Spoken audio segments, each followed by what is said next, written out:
জি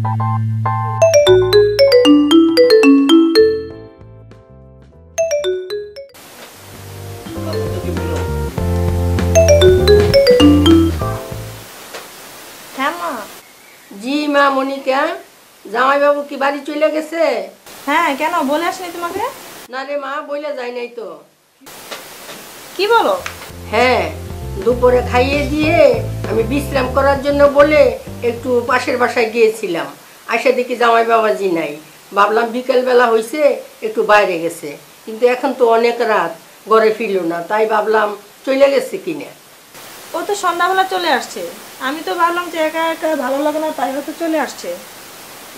জামাই বাবাজি যে চলে যাইবো আমার কাছে বইলে যাইবো না, আসলো তাতেও কোনো কথাবার্তা বললো না, খাওয়া দাওয়া করলো, ওই চুপ করে রইল, কোনো কথাবার্তা নাই।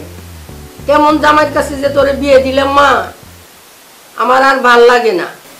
না মা, জামাই তোমার মন্দ না, শুধু একটু বুকা শুকা, আর আমি ওকে বলে দিব আর এমন করবে না। হ্যাঁ, তাই যেন হয়। এখন কি করতেছে? ঘুমাচ্ছে। আচ্ছা মা, সময় পাইলে একবার আসিস। আচ্ছা, রাত অনেক হয়েছে, আম্মা তুমিও শুয়ে পড়ো। রাখলাম।